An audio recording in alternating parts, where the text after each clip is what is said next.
Hi bro, உங்க பேர்? Naveen bro. Naveen. Okay bro. என் பேர் ராகுல் ப்ரோ. நீங்க தான் ஃபர்ஸ்ட் டைம் என் பேரும் கேட்டிருக்கீங்க. தேங்க்யூ. ஓகே ப்ரோ, இன்னைக்கு என்ன டாபிக்னா பொங்கலுக்கு 2 படம் வருது இல்லையா, ஜனநாயகன் அண்ட் பராசக்தி. நீங்க எந்த படத்துக்கு வெயிட் பண்றீங்க? உங்களுக்கு தெரியுது. நினைச்சேன் ஜனநாயகன் தான்.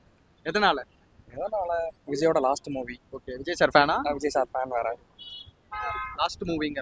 மூவின்றா. ஓகே, இப்போ அவர் வந்து படம் தியேட்டர்ல பார்த்ததில்ல விஜய் மூவிஸ். லாஸ்ட் மூவியாச்சும் நல்லா பார்ப்பேன். விஜய் சார் ஃபேன் சொல்றீங்க, நான் நிறைய மூவிஸ் பார்த்தது இல்லைன்னு சொல்றேன். நான் எப்படி சொல்ல, எங்க ஏரியாஸ்ல அந்த அளவு படம் இது இருக்காதுன்னு சொல்லுவேன். லாஸ்டா எந்த விஜய் சாரோட மூவிஸ் இதுல லியோ. தியேட்டர்ல பார்த்தேன். ஓகே ப்ரோ, இப்போ வந்து விஜய் சாரோட லாஸ்ட் மூவி இது வந்து சோலோவா ரிலீஸ் ஆகாம இப்போ பராசக்தி வந்து கிளாஷ் விடுறாங்க. அதை பத்தி என்ன நினைக்கிறீங்க? அதை பத்தி என்ன நினைக்கிறீங்க? பாலிடிக்ஸ் தான், உங்களுக்கு தெரியாததா? ஓகே, விஜய் கிளாஷ் பண்ணான்னு சொல்லிதான் விஜய் வரவிடக்கூடாது. ஓகே, அது என்ன ரீசன் நமக்கு தெரியாது.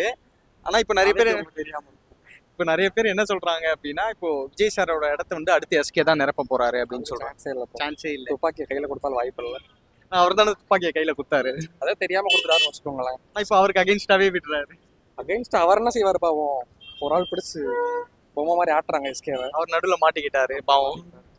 சரி, ஓகே போ. ஆனா நம்ம சார்பா நம்ம 2 படமுமே ஓடணும் அப்படின்னு வேண்டிப்போம். நல்லா பேசுனீங்க, தேங்க்யூ.